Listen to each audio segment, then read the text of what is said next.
Assalamualaikum warahmatullahi wabarakatuh. Salam sejahtera. Kita bersiaran lagi dengan Auzul Tiar Berilmu Berbakti. Kali ini topik pada hari ini kita akan mengupas tentang perjalanan selamat pada musim perayaan. Bersama dengan saya pada petang ini, Prof. Dr. Kulantayan Kesimani daripada Jabatan Kesihatan Komuniti Fakulti Perubatan dan Sains Kesihatan yang juga merupakan pengurusi Lembaga Pengarah Global Alliance of Road Safety. Terima kasih Prof kerana sudi bersama dengan kita pada petang ini. Terima kasih. Kita ada beberapa soalan yang saya rasakan penting dan rapat dengan situasi semasa. Kita sudah hampir dengan musim perayaan. Kita berada pada minggu terakhir, di hujung-hujung kita pun dah semula akan bercuti. Dan saya tengok di dada-dada akhbar banyak kempen-kempen berkenaan dengan keselamatan jamaah raya, pengumuman-pengumuman daripada Jabatan Pengangkutan Jalan berkaitan dengan pengerangan had laju, berkenaan dengan operasi yang akan dilaksanakan untuk memastikan perjalanan selamat pada musim perayaan, sesuai dengan topik kita pada ini, Prof. Okey, saya rasa kita tak perlu untuk memberikan mukadimah panjang. Kita tak ada banyak masa pada petang ini, Prof. Saya tadi semasa offline ataupun semasa off record dengan Prof, saya baru belajar tentang istilah baru berkaitan dengan beban keselamatan jalan raya ataupun terma yang digunakan oleh ahli akademik yang sebenarnya merujuk kepada statistik kemalangan ataupun statistik yang berkaitan dengan jalan raya.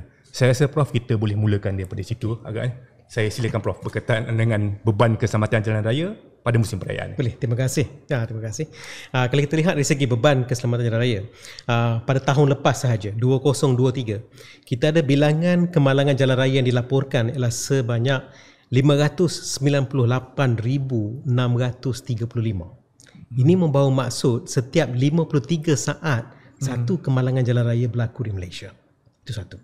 Dan dari segi kesan dia, kalau kita lihat, kita kehilangan seramai 6,433 nyawa tahun lepas.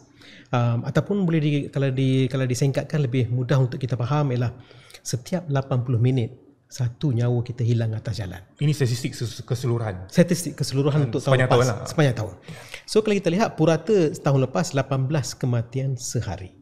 So, tapi seperti kita sedia maklum dan juga Tuan maklum tadi, pada musim perayaan angkanya akan bertambah. Kalau kita lihat dari segi statistik sebelum ini, disebabkan ialah bilangan trafik yang bertambah ataupun lebih kurang 2 ataupun 3 kali ganda bertambah bilangan trafik. Dan bilangan orang yang juga bergerak pun bertambah. Hampir 2-3 kali. Relatifnya macam itulah. Ya. So bila populasi tambah dengan bilangan kenderaan tambah, maka dia akan ada kemungkinan dia akan menyebabkan ialah bilangan kemalangan bertambah. Dan perayaan-perayaan sebelum ni pernah juga dia mencecah sehingga kematian sehari sebanyak 28. Okey, so kalau tahun lepas 18, cuba bayangkan kalau 28 dia pernah cecah 28. So satu angka yang agak sehari agak tinggi. Tapi kita boleh elakkan. Kita boleh elakkan. Ada cara, ada kaedah untuk kita elak, tapi dengan anda kata semua orang perlu terlibat. Semua orang perlu terlibat dan saya rasa kalau kita bersama-sama dalam perkara ni ada peluang dan untuk kita elak dari segi kemalangan dan juga elak dari segi kematian. Kemalangan tu biasanya di jalan persekutuan ataupun di jalan lebuh raya ke macam mana, Prof? Okey, kalau kita lihat di negara kita ada 4 jenis sistem jalan yang utama, iaitu lebuh raya, jalan persekutuan, jalan negeri, jalan bandaran.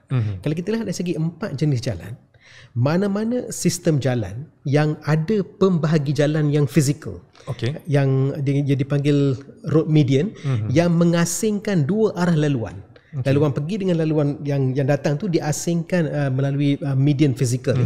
Laluan tersebut semua adalah lebih selamat berbanding dengan laluan yang tidak ada physical barrier dia. Kenapa? Sebab dalam pelanggaran ni, langgar depanlah yang paling bahaya. So, kalau jalan bandaran, jalan negeri, kemungkinan besar dia tidak ada pembahagi jalan secara fizikal. So, jalan-jalan ini semua mempunyai risiko lebih tinggi berbanding dengan jalan-jalan lain. Kenapa? Ialah sebab kalau tak ada pembahagi jalan, bermaksud bila saya nak overtake kenderaan di depan saya, maka saya akan pergi ke laluan di sebelah kan, laluan bertentangan arah. Kemudian baru saya dapat overtake. Dalam ketika itulah bila saya nak overtake tu, ada kemungkinan saya akan bertembung dengan kenderaan yang datang daripada arah bertentangan. Okay, so itu bahaya dia. So kalau bila kita tahu dari segi corak dia, semua lebuh raya ada pembahagi jalan semestinya. Okay, so secara relatifnya semua lebuh raya jauh lebih selamat daripada sistem jalan raya. Okey. So pembahagi jalan tu yang mempengaruhi statistik tersebut. Betul. Satu, pembahagi jalan. Kedua ialah bilangan lane di atas jalan juga mempengaruhi. Kalau kita ada banyak lane, bermaksud kita ada peluang lebih tinggi untuk bawa dengan laju. Sebab ada ruang lebih. Satu. Kedua ialah kita juga ada peluang lebih untuk bertukar lane. Okay, kita boleh tukar sama ada lane ke kanan ke lane kiri. So apabila setiap kali kita buat pertukaran lane, kita juga mewujudkan satu situasi di mana kejutan. Kejutan kepada orang lain, sebab kadang-kadang kalau kita terlepas nak beri isyarat, maka kenderaan lain di laluan lain dia tak tahu niat kita. So bila kita tiba-tiba masuk, maka ada kejutan kepada mereka, dan jika mereka tidak bersedia ataupun dah hampir dekat dengan kenderaan kita, maka peluang untuk berlaku kemalangan pun tinggi. So bilangan lane yang banyak adalah juga tempat yang berisiko, yang kita perlu lebih berhati-hati. So untuk musim perayaan ni, saya cadang kepada mereka yang tengah bawa kenderaan, di mana ada lane yang banyak, perlu lebih berhati-hati. Sebab ada kemungkinan pertukaran lane berlaku lebih kerap, dan juga ada juga peluang untuk kelajuan kenderaan pun bertambah pun adalah lebih tinggi. Prof, biasanya di mana risiko kemalangan? Okey, kalau kita lihat risiko kemalangan ni, janji kenderaan dah masuk dalam sistem jalan, maka risiko tu ada. Dah bermula. Okey, dah bermula. Dan risiko dia berbeza-beza. Satu ialah di tempat yang ada pembahagi jalan, risiko dia kurang. Tempat yang lane kurang, risiko dia pun kurang. Tapi yang saya cuma nak tarik perhatian di sini ialah, setiap pergerakan balik kampung ni ialah, satu, pada fasa pertama ni dia akan berlaku ialah pergerakan antara bandar. Sebelum masuk highway tu lah. Antara bandar, contohnya daripada satu bandar kepada bandar lain, dia menggunakan lebuh raya contohnya.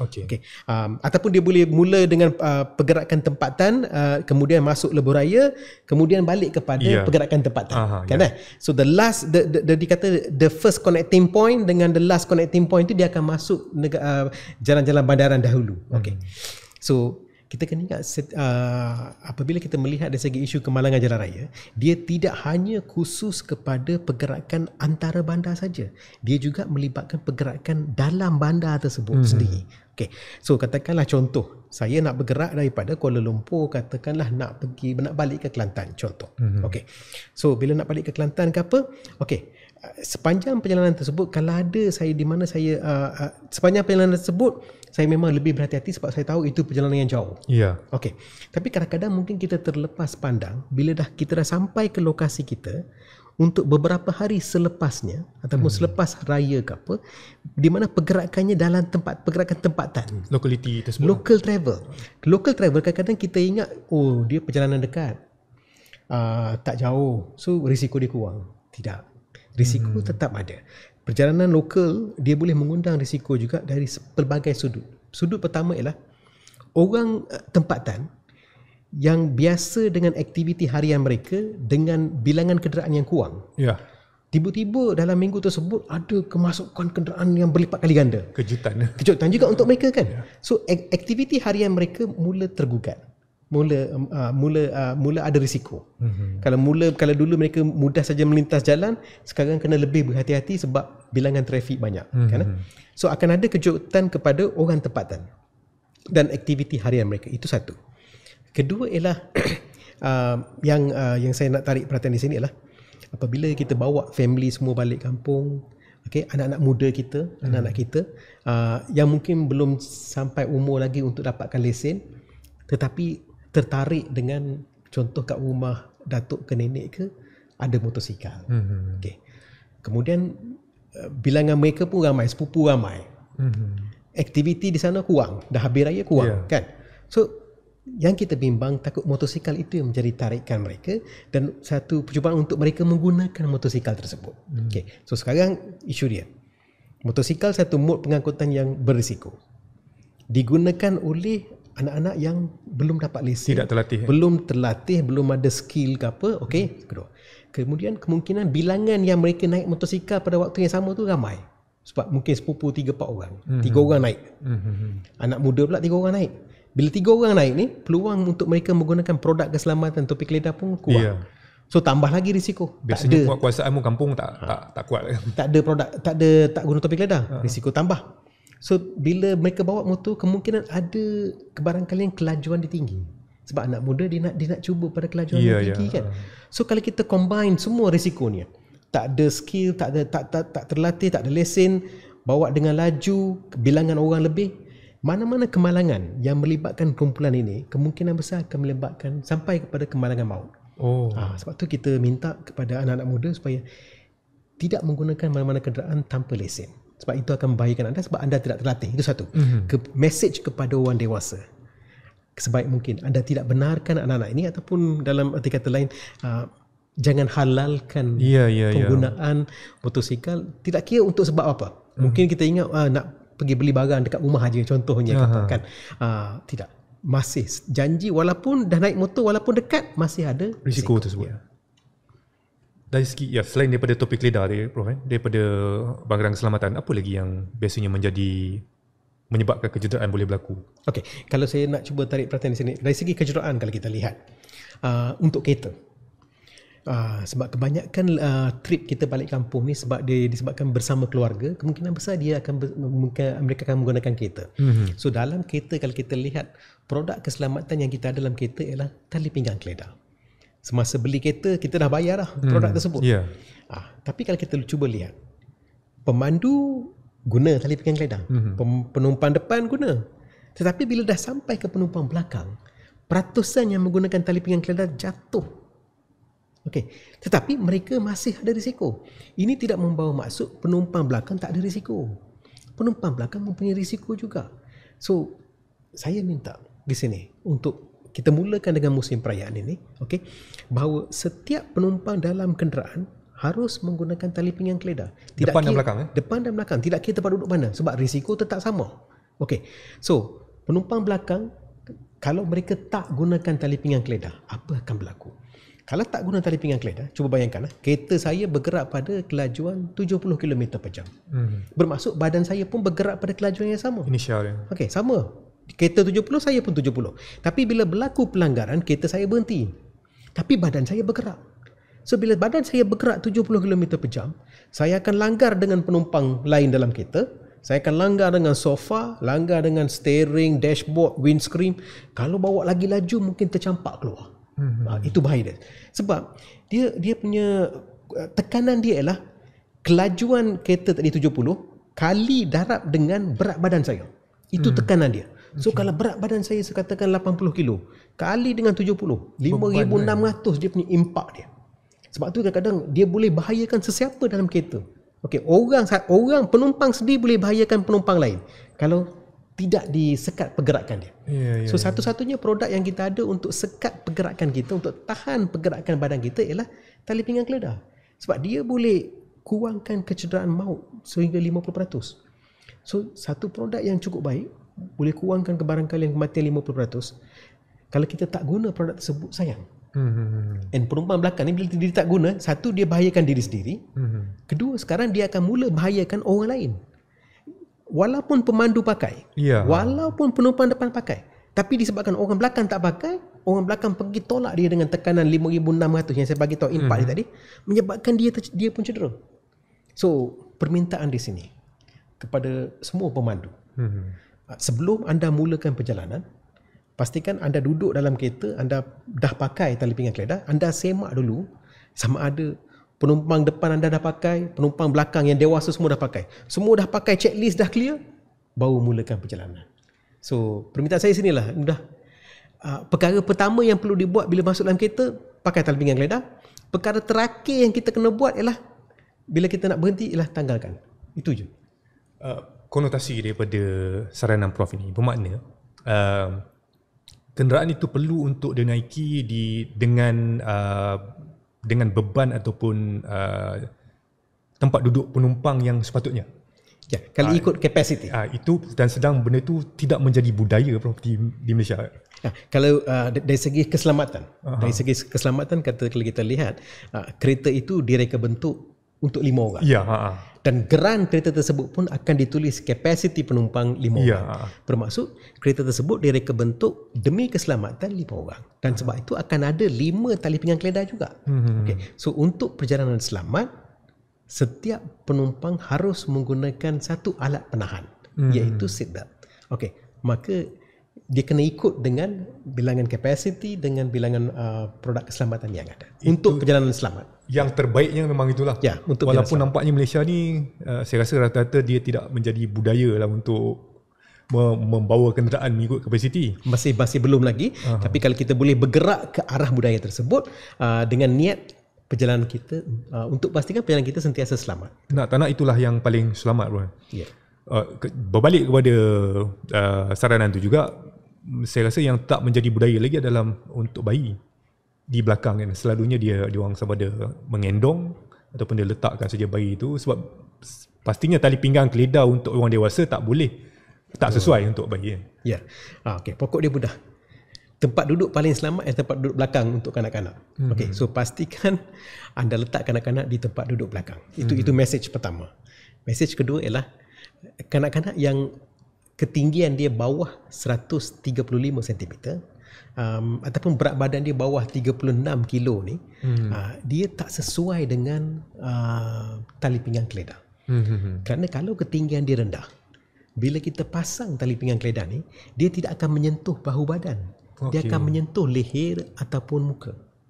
So tali pinggang keledar ni, kalau kita nak tengok dari segi efisiensi dia berfungsi dengan baik, dengan betul apabila dia menyentuh bahu badan. Okey, supaya dia akan menyekat pergerakan badan kita ke depan. So tali pinggang yang di atas menyilang ni, yang menyilang ni, dia menyekat pergerakan kita ke depan. Tali pinggang yang di peha ni, dia akan tekan kita bawah supaya kita tak naik. Sebab tu yang kat peha tu kena ke atas peha, jangan pula di perut juga.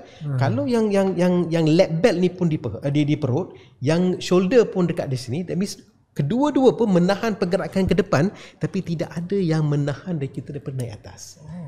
So itu yang penting. Kena semak ni. Kita pun tak sure. Saya pun tak pasti sama ada betul di perut atau dia kenapa? Supaya pergerakan kita yang naik atas tu dia tahan. Dia akan tolak kita bawah. Yang ini akan tolak kita belakang. Okay. So tu yang kanak-kanak ni, bila you letak, cuba pasang. Bila pasang, kalau dah kena leher muka, tak sesuai. Bermaksud dia perlu kita pindahkan dia kepada kursi keselamatan. Ataupun booster lah bro, ada booster dia mengikut umur. So since tuan dah tanya soalan kursi keselamatan ni, saya cadang. Sekarang musim kita pergi buat shopping. Shopping nak membeli belah untuk raya kan.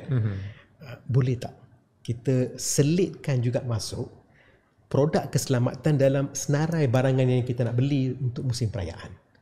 Kalau kita ada anak yang di bawah ketinggian 135 cm, bermaksud anak tersebut memerlukan satu kursi. So kalau kita selitkan masuk produk tersebut ke dalam list senarai, dan kita masih ada masa lagi untuk kita dapatkan, untuk kita belikan kursi tersebut, kita beli dan kita pasang dengan betul supaya perjalanan anak kita sentiasa terjamin, bukan terhad kepada musim perayaan saja, tapi sepanjang perjalanan. Boleh sentiasa pakai. Sentiasa pakai. Dan dia kalau dah sentiasa dah pakai, dia akan jadi amalan. So budak-budak ni kalau kita mula daripada kecil lagi guna kursi keselamatan, bila dia dah besar, dia sendiri akan biasa dengan amalan penggunaan tali pinggang keledar. So tak perlu lagi kita nak remind ke, kita nak memperingati, tak perlu. Dia jadi auto lah. Auto. Masuk terus tarik. And kursi keselamatan ni dia boleh kurangkan kecederaan hampir 70% untuk bayi. So satu produk yang cukup baik. So kalau tak guna, sayang. Right. Saya pun kadang-kadang ada saya dengar setengah keluarga tu, sebabkan anak dia suruh pakai tali pinggang keledar. Tapi sebabkan anak tu ni tak cukup macam Prof kata lah kan, dia akan yang atas, yang menyilang tu dia akan letak di belakang kan, dia cuma pakai apa. Itu pun tak selamat bro. And then bila dah ada niat untuk beli tali pinggang, untuk beli kursi keselamatan kanak-kanak ni, dapatkanlah yang mengikut piawaian, mengikut standard. So katakan saya dah ada niat nak beli, lepas tu saya pun pergi kat kedai. Macam mana saya nak tahu produk tersebut ni piawai ke tak piawai? So kepada pengguna-pengguna di luar sana, cuba lihat dalam kursi keselamatan kanak-kanak tu ada tak label yang berwarna oranye yang ada tulis ayat R149 R44 ataupun R129. Berwarna oranye. Berwarna oranye. Okay? R44 ataupun R129. So kalau dah ada label tersebut, bermaksud ini mengikut piawaian. Kenapa kita perlu beli yang mengikut piawaian? Kalau yang dah ada piawai, bermaksud kursi tersebut telah pun diuji semasa pelanggaran dan mampu memberi perlindungan kepada anak. So kursi tersebutlah kita nak juga. Sebab kita tak nak beli satu kursi di mana kita ingat dia mampu bagi perlindungan, tapi yang tak ada piawai ni mungkin tidak memenuhi dari segi spek dia kan. Kemudian anak kita tak selamat, so kita hilang. Okay. Di Malaysia saya tak pasti Prof, berkaitan dengan regulasi kursi kanak-kanak ni. Satu masa dulu macam dah ada, lepas tu senyap balik kan. Dia macam mana regulasi dia satu perundangan yang telah pun diluluskan dan telah pun digazet pada Disember 2019. So perundangan tersebut ada, cuma bila sampai COVID tu dari segi tarikh implementasi tu dia dilewatkan, itu saja. Tapi sure saya kepada semua pengguna lah, kalau kita percaya produk tersebut mampu memberi perlindungan kepada kita, apa salahnya kita mula guna? Kenapa kita perlu tunggu sehingga aktiviti penguatkuasaan bermula? Kan? So kalau niat kita nak beri satu produk untuk perlindungan anak kita, maka terus kita boleh dapatkan dan gunakan. Soal keselamatan tak ada kompromi, Prof. So dalam skop yang sama, kita tak ada perundangan untuk penggunaan topi keledar basikal. Tidak ada. Tetapi kalau kita tahu, topi keledar basikal ni mampu menyelamatkan anak saya dari segi memberi perlindungan kepada kepala dan otak dia, apa salahnya? Gunakan. Sama juga balik pada tali pinggang keledar ni. Bagi mereka yang menggunakan pengangkutan bas. Okey. Pengangkutan bas ni pengangkutan awam. Pertama kita ucap tahniah dan terima kasih kerana anda memilih mod pengangkutan paling selamat berbanding dengan mana-mana pengangkutan persendirian. Terima kasih. Pengangkutan awam lebih selamat. Betul. Dia hanya menyumbang kurang daripada 1% daripada angka kematian. Yang beban yang Prof bagi tadi. Dia 68% ialah motosikal, itu paling tinggi. Paling kurang ialah bas, kurang daripada 1%. Rendah. Sangat rendah. Sangat rendah. So kata mod pengangkutan paling selamat pengangkutan awam, iaitu bas. So terima kasih kerana anda memilih bas. So sekarang apabila kita mempromosikan orang menggunakan pengangkutan bas, menjadi juga tanggungjawab untuk pengusaha bas, operator bas dan pemandu bas untuk mengekalkan status mereka sebagai mod pengangkutan selamat, mod pengangkutan pilihan. So saya mohon di sini kepada semua pemandu bas, terima kasih atas khidmat anda dan untuk pastikan rekod anda baik dan untuk mengekalkan dan lebih memperbaiki lagi supaya kita dapat tarik lebih ramai lagi orang untuk menggunakan pengangkutan awam. So pastikan kelajuan anda kurang untuk pemandu bas dan juga semua pengangkutan lain. Dan permintaan satu lagi adalah sekarang kebanyakan bas ada juga tali pinggang keledar. Itu saya nak tanya. So kalau pengusaha bas boleh letak mana-mana message ke apa di luar bas ke apa, di mana memperingati dan mempelawa dan mempromosi penggunaan tali pinggang keledar dalam bas, walaupun bukan peraturan. Tetapi kalau kita tahu produk tersebut memberikan kita perlindungan, gunakan. Kan? So kalau pengusaha boleh mempromosikan perkara tersebut, satu. Kemudian kalau pemandu bas, bagi setiap perjalanan, kalau mereka boleh memperingati penumpang mereka untuk menggunakan tali pinggang keledar, sedikit sebanyak orang akan mula menggunakan. Lama-lama bila mereka dah biasa menggunakan tali pinggang keledar, bermaksud bila mereka duduk saja dalam kenderaan, tak kisahlah kereta ke bas ke, automatik mereka akan mula menggunakan tali pinggang keledar. Itu budaya yang kita nak wujudkan. Prof, berbalik pada soalan tali pinggang keledar di dalam bas tu, kita sekarang ni macam Prof kata lah, belum ada regulasi. Adakah selamat naik bas tanpa tali pinggang keledar ataupun macam mana sebenarnya, Prof? Kita pun tak dengar lagi kes-kes yang, ataupun memang disebab nasib kita baik belum ada kes macam tu lah kan? Dia semua produk produk keselamatannya ni, contoh tali pinggang keledar ke apa, topi keledar ke, dia berfungsi untuk mencegah kecederaan. So apabila berlaku kemalangan, baru fungsi dia akan timbul.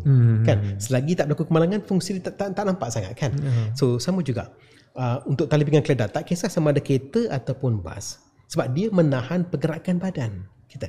So kalau berlaku kemalangan melibatkan bas, Kalau tak pakai tali pinggang keledar, memang kita akan mula bergerak.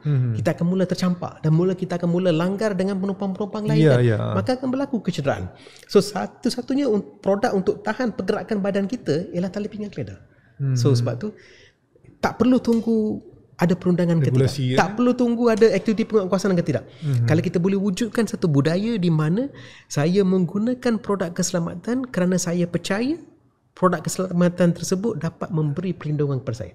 Itu budaya yang kita perlu wujudkan. Prof, kita telah bincang sedikit tentang peranan kepada pemandu. Mungkin ada lagi peranan-peranan yang perlu dimainkan oleh pemandu. Mungkin ada senarai semak yang Prof boleh kongsikan. Selain daripada pemandu, Prof, mungkin boleh ceritakan juga peranan-peranan orang lain selain daripada pemandu. Okey, saya nampak banyak sebab kita kena ingat dia satu tanggungjawab bersama untuk menangani isu keselamatan jalan raya. Pelbagai pihak ada peranan dia. Satu pihak yang saya nampak ialah katakanlah contoh dari kalangan belia. Dari kalangan belia kalangan mahasiswa daripada IPTA maupun IPTS ke apa, disebabkan bilangan belia yang terlibat dalam kemalangan jauh lebih tinggi. Oh, daripada statistik paling tinggi belia? Memang belia lah paling tinggi.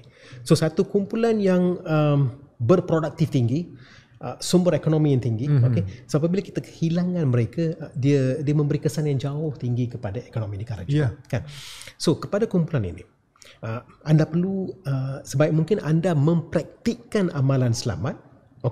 That means anda mula bergerak daripada amalan tak selamat kepada amalan selamat. Contoh, daripada pengangkutan persendirian bergerak kepada pengangkutan awam. Satu. Kedua ialah jika anda masih menggunakan pengangkutan persendirian, kurangkan kelajuan, dan kemudian gunakanlah produk keselamatan. Kalau kereta, tali pinggang keledar. Kalau motosikal, topi keledar. Tapi yang saya minta dengan kumpulan ini adalah, boleh tak anda bantu untuk mewar-warkan juga mesej ini kepada golongan anda, kepada kawan-kawan anda. Sebab anda mempunyai rangkaian yang agak tinggi dengan media sosial yang agak kuat. So kalau lebih ramai orang dapat mesej, dengan harapan lebih ramai orang kita dapat ubah daripada amalan tak selamat kepada amalan selamat. Dan kita dapat wujudkan satu impak. Satu lagi grup yang saya nampak ialah grup mangsa kemalangan jalan raya. Sebelum jadi mangsa ni. Sebab kita bila ahli akademia bercakap, kita bercakap berasaskan sains dan penyelidikan. Tapi kalau dapat ditambah, dapat dibantu dengan insiden sebenar. Sebab kita bercakap berasaskan kebarangkalian dia berlaku. Tapi bila ada mangsa bercakap, dia bercakap kisah benar. Kan? So kalau setiap mangsa boleh turut membantu perkara apa yang berlaku kepada diri dia supaya tidak berlaku lagi kepada orang lain. So kalau dia boleh cerita, saya contohnya saya kehilangan kaki saya disebabkan saya terlibat dalam kemalangan motor, dan salah satu faktor yang kenapa menyebabkan saya terlibat dalam kemalangan motor adalah sebab saya bawa dengan laju. So kalau dia cerita insiden tersebut, dia lebih berimpak dan membantu dari segi fakta dan sains. Sebab kat sana dia akan cerita disebabkan kelajuan dia terlibat dalam kemalangan, dan disebabkan kemalangan kesan dia adalah dia kehilangan anggota badan. Sama juga katakan ada satu lagi insiden, dia katakan contoh kehilangan nyawa. So ahli keluarga dia pula yang boleh bercerita, kata saya kehilangan anak saya sebab dia bawa motosikal dan tanpa pakai topi keledar. So kalau mangsa kemalangan yang masih survive, yang masih hidup, dan juga combine dengan ahli keluarga mereka, kalau mereka juga dapat ke depan, dan untuk mewawarkan juga bahawa insiden yang berlaku di kalangan ahli keluarga mereka dan disebabkan apa, dengan harapan perkara tersebut tidak diulangi oleh mana-mana anak-anak lain. Dan saya rasa kalau kita combine sains combine dengan cerita sebenar, dia akan memberi impak. So saya mempelawa dan menjemput dan kepada semua mangsa-mangsa kemalangan raya dan juga ahli keluarga kalau boleh membantu bersama. Besar ni dia punya tu. Dia punya impak dia lain. Dan juga kalau dia at least paling minimum kepada keluarga dan kenalan dia. Itu yang paling. Kemudian dia boleh bergerak keluar. Prof, dari segi majikan ada peranan dalam perjalanan selamat? Majikan ada peranan yang cukup tinggi kalau dilihat. Sebab kita tidak seharusnya membebankan hanya pihak kerajaan untuk menangani isu ini. Kalau kita percaya pada konsep dia tanggungjawab bersama, maka semua orang ada peranan dia. Kenapa saya kata majikan dia punya peranan berimpak? ialah majikan dia ada pekerja dia. Majikan kenal pekerja, pekerja kenal majikan. Katakan kalau majikan keluar nasihat, keluar arahan kata anda tidak harus menggunakan kenderaan sambil menggunakan telefon. Okay, jika anda didapati menggunakan kenderaan menggunakan telefon, akan ada kesan di sebalik pekerjaan anda. Saya rasa akan ada perubahan yang besar dari segi amalan orang. Sebab dia bimbang, sebab itu adalah periuk nasi dia. Kan? And dia tahu, kalau dia ditangkap untuk kesalahan tersebut, ada peluang untuk majikan tahu. Ataupun majikan mengeluarkan arahan, anda tidak terlibat dalam kemalangan ataupun anda tidak harus mendapat saman trafik ke apa, maka kesan dia lebih. Kan? So kalau setiap majikan boleh membantu negara menjaga pekerja dia saja. Kalau majikan tak ada 10 pekerja, jaga 10 pekerja dia saja.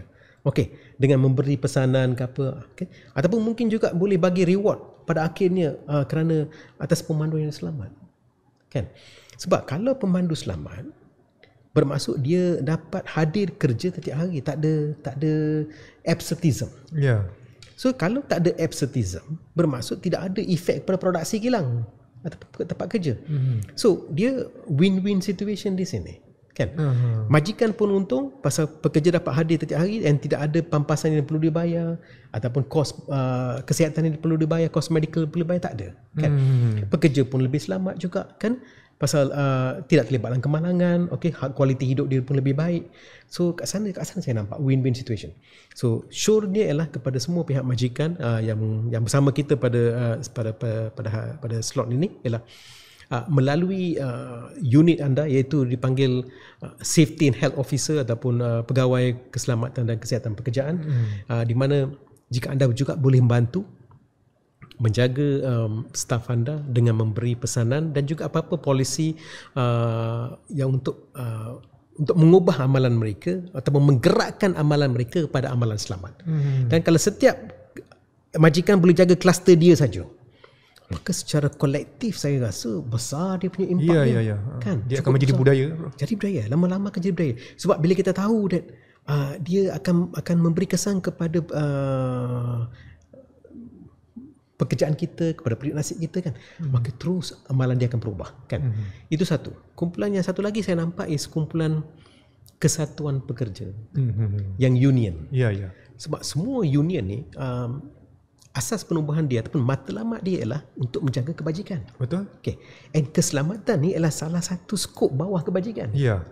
So kalau semua union, semua kesatuan pekerja dapat mengangkat agenda keselamatan, masuk tinggi dalam persatuan mereka, dalam kesatuan mereka, maka saya rasa mereka boleh berunding dengan lebih baik dengan majikan mereka untuk memastikan pekerja mereka sentiasa selamat, bukan saja di tempat kerja tetapi juga semasa berulang-alik datang ke kerja dan balik. Dan sebagai permulaan, boleh tak untuk musim, kita mula dengan musim perayaan ni, kalau setiap kesatuan untuk menggerakkan agenda ini, okey, dengan visi sifar kemalangan.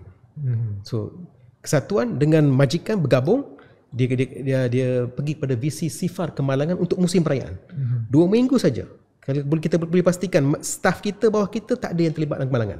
So visi sifar kemalangan, visi sifar kecederaan, dan lagi kalau boleh visi sifar saman trafik. So kalau semua boleh jaga dia, saya rasa bilangan kemalangan boleh kurang, bilangan kecederaan kurang, bilangan saman trafik pun boleh berkurang. Prof, untuk perjalanan yang mereka yang melalui perjalanan panjang, mungkin lebih daripada 100 km, pastinya akan lalu lebuh raya dan juga mungkin berhenti di stesen-stesen minyak untuk isi minyak.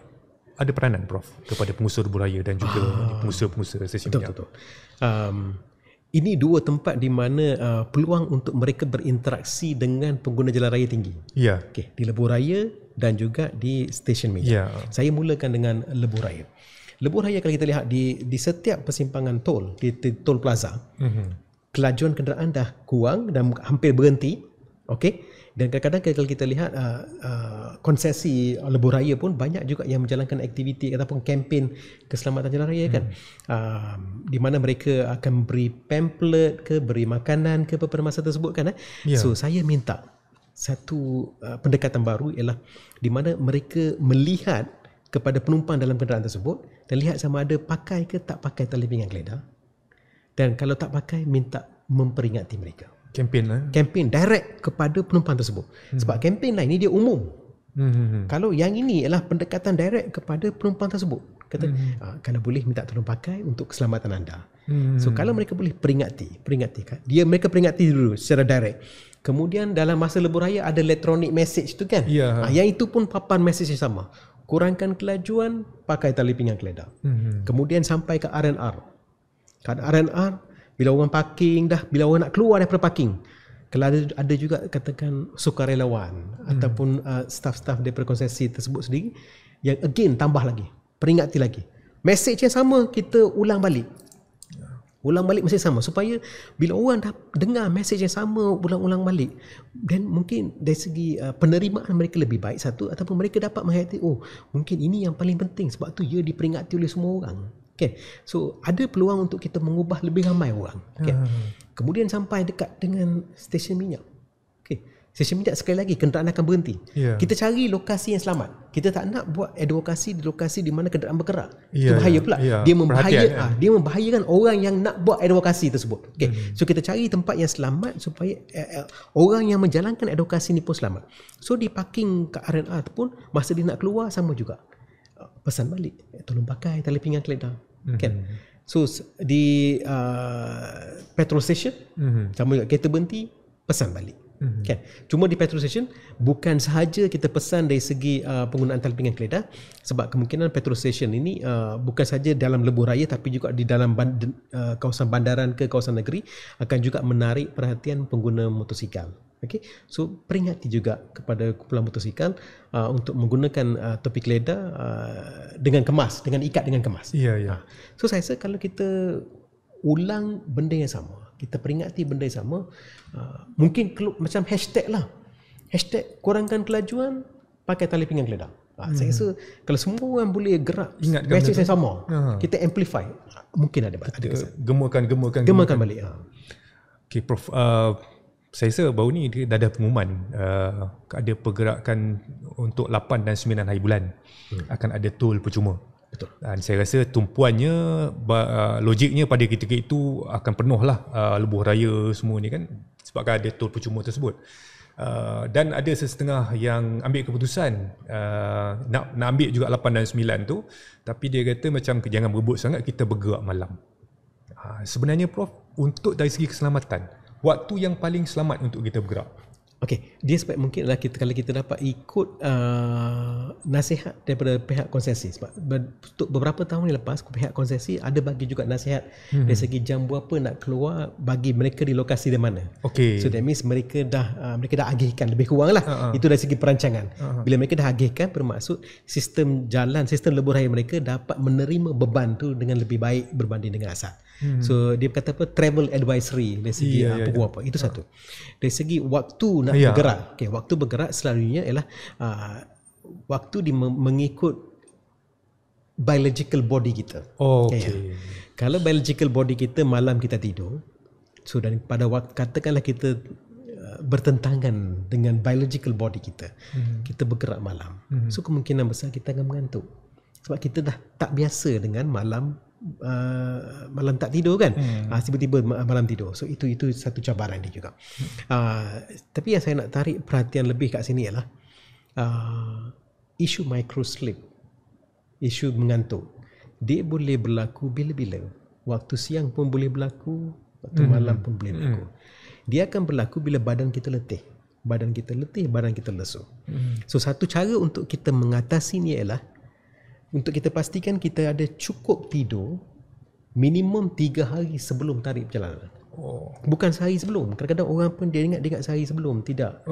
Sebaik mungkin 3 hari sebelum. Kalau sehari sebelum, bermaksud yang 2 hari sebelum tu kita tak cukup. Bermaksud dia akan ada dipanggil sleep debt, hutang yang tertidur kan? Sleep debt. So yang itu kita tak boleh clear dalam 1 hari. Dia tak boleh clear lah. Sebab tu kita minta 3 hari sebelum. 3 hari sebelum cukup tidur. Yang saya masukkan cukup tidur di sini lebih kurang di antara 6 hingga 8 jam untuk orang dewasa. So satu ialah kuantiti tidur, kedua ialah kualiti tidur. Sebab kalau kita tidur 6 hingga 8 jam tapi kualiti tidur tu tidak ada, again badan kita akan rasa letih, kan? So kalau kita pastikan kuantiti tidur ada, kualiti tidur ada, kemudian baru kita bergerak. Tapi kita kena, dari segi mental pun kita kena bersiap sedia. Kita kena terima hakikat setiap perjalanan balik kampung akan mengambil masa yang jauh lebih daripada yang normal, yang lazimnya lah. Lazim. So kalau kita dapat terima hakikat tersebut, supaya kita tak bergerak laju dan kita boleh bergerak secara biasa. Sebab niat kita mudah saja. Niat kita nak sampai dengan selamat, bukan nak sampai awal. Kan? So kita mula perjalanan, okey, disebabkan kita duduk statik di tempat duduk pemandu ni, tak bergerak. Peluang untuk mengantuk pun tinggi. Pasal duduk lama sangat. Kan? Dia selalunya kita kata kalau trip perjalanan dia tak boleh lebih 4 jam. Lebih 4 jam memang kita kena berhenti. Kursi tu lah. Tak boleh, kena berhenti keluar. Tapi kadang-kadang kurang daripada 4 jam pun ada setengah badan tak mampu juga. Dia akan mengantuk juga. So bagaimana saya nak tahu saya mengantuk ke tak mengantuk? Satu ialah kalau saya tak boleh kawal kereta saya di lane saya. Tiba-tiba makan lane orang. Makan lane kanan, makan lane kiri, dah mula mengantuk dah tu. Satu. Kedua ialah saya lupa exit point dia. Oh, dia dah leka kan? Dah lupa exit point. Saya nak balik ke Penang tapi dah lupa exit point di mana. Asalnya tahu. Masa bawa kenal tiba-tiba tak boleh ingat pula exit point dia. Dah itu elemen mengantuk lah. Yang ketiga, tahu exit point tapi terlepas juga. Tahu exit tapi terlepas. That means tak boleh bagi tumpuan sepenuhnya. Tak boleh fokus. That means bila badan kita tak mampu nak beri tumpuan sepenuhnya kepada kenderaan dan juga jalan, itu cukup bahaya. Kan? Satu lagi kalau nak tahu dari segi alat teknologi, di mana telefon kita sendiri pun ada apps dia. Kalau kita download apps yang untuk fatigue dia kata apa, microsleep ke apa, dia secara percuma je. Kita letak je telefon depan kita. The moment kita mengantuk, mata kita dia boleh kesan lah dari segi pergerakan mata kita, dia akan mula bunyi. Ada amaran so ada alat teknologi yang boleh bantu. Dan saya minta juga penumpang-penumpang lain dalam kenderaan untuk turut membantu lah. Ni peranan co-pilot ni? Co-pilot, peranan penumpang belakang juga kan. So dah tahu mengantuk, pergi ke tempat yang selamat, berhentikan kenderaan. Seperti saya bagi balun tu lah, keluar daripada kenderaan, dapat rehat yang cukup. Ada tempoh masa yang ideal, Prof, untuk kita berhenti? Saya kalau boleh, pemandu tersebut dia ambil dia sleep nap dia lebih kurang 20 minit. Kalau dia boleh ambil yang short nap dia 20 minit, maka hilanglah kelesuan badan dia dan dia lebih cergas dan boleh teruskan perjalanan. Tempoh pemanduan, Prof, dari segi pemanduan biasanya yang paling ideal untuk kita boleh berhenti selepas memandu? Dia sebaik mungkin setiap 4 jam tu kita berhenti. Kita keluar, paling kurang lah kita keluar daripada kenderaan. Mesti keluar lah. Keluar, dapat pengudaran luar dan sebaik mungkin berjalan. Itu sebab cara kita sebenarnya kan, sebab kita bukan saja pemandu, semua penumpang keluar berjalan, dapat pengudaran luar ke apa, lepas tu baru jalan. Sebab tu saya kata jangan letak satu matlamat kita nak sampai awal. Tidak, matlamat kita hanya very clear satu je, perjalanan saya selamat dan perjalanan orang lain juga kena selamat. Kalau itu matlamat kita, saya rasa kita boleh terima hakikat, kita boleh terima sampai selamat, bukan sampai awal. Bukan, sampai selamat. Baik, Prof. Mungkin ada beberapa lagi soalan. Kita pun nampak dah panjang, tapi kena tanya juga, Prof. Sebab yang saya rasa 2 April yang lepas ada berita mengatakan bahawa akan dikurangkan had laju di Jalan Persekutuan. Dia kurangkan 10 km per jam lah. Cuma saya nak tanya, Prof, memang ada kesan kalau kita tahu kurangkan kita perlu bawa perlahan, tapi bila kita bagi tahu orang semua bawa perlahan ni, memang kereta tetap banyak. Macam mana kesan dari segi keselamatan perjalanan? Betul. Satu soalan yang cukup baik. Sebab dia tak boleh menyuraikan trafik, saya rasa lah. Okey. Kelajuan ni satu isu yang cukup bahaya. Kan? Di mana ada kelajuan, di situ ada bahaya. Saya bagi contoh. Katakan Tuan Kamarul kat sini. Kalau saya ambil tangan saya sentuh saja badan Tuan Kamarul, tak cedera. Tapi tangan yang sama, orang yang sama, beza dia saya hayun. Kemungkinan akan ada cedera. So yang menyebabkan kecederaan bukan tangan saya. Tangan saya hanya sebagai satu alat saja. Yang menyebabkan kecederaan ialah kelajuan tersebut.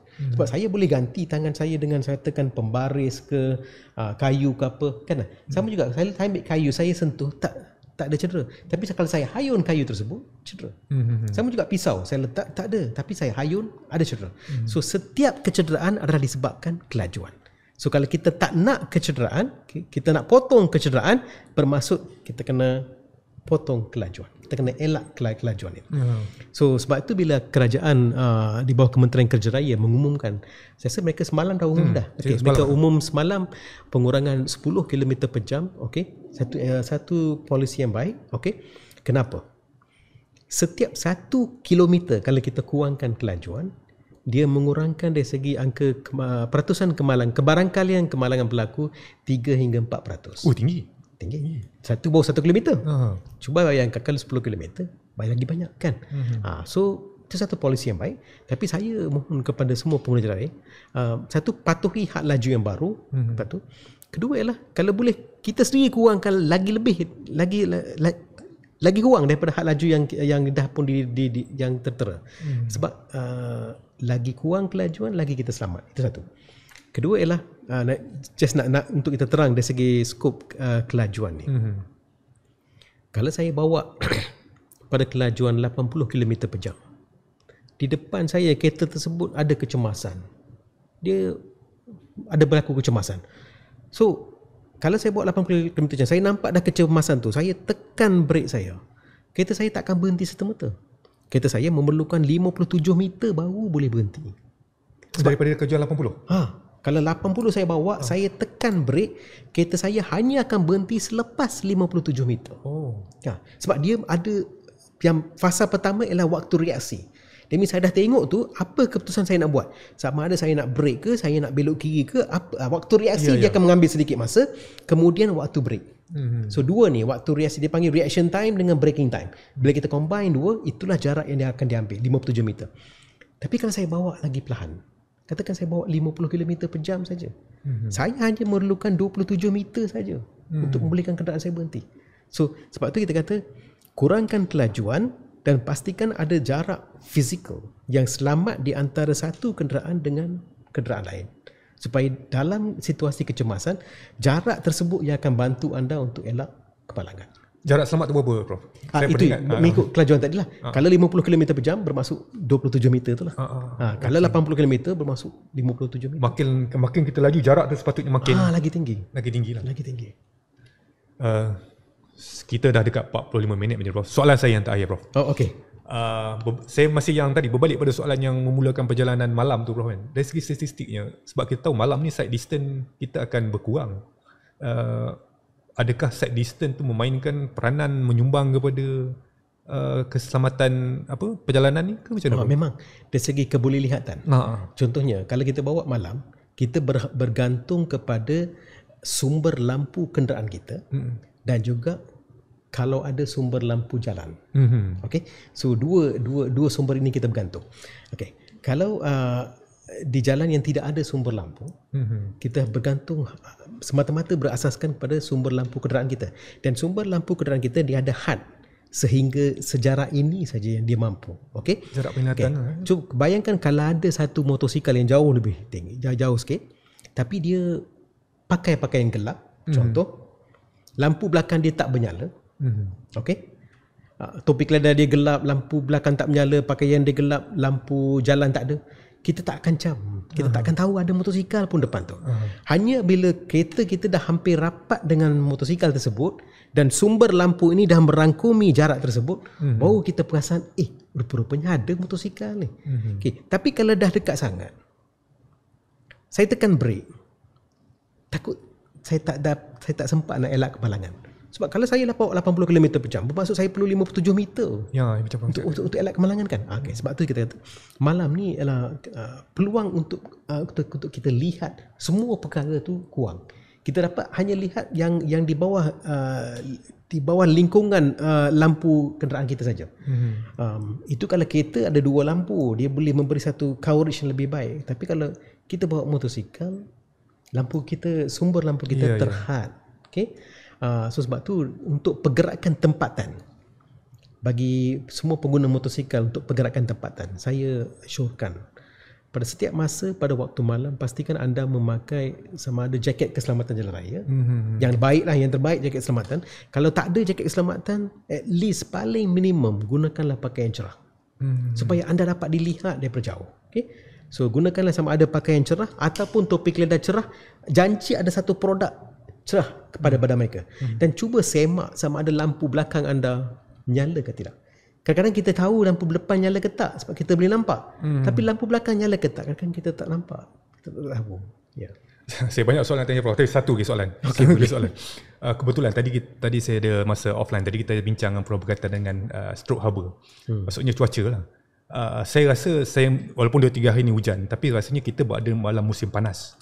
Dari segi keselamatan perjalanan musim panas ni macam mana Prof? Dia punya ni. Okey, dia stroke haba ni satu isu kesihatan yang tersendiri, okey.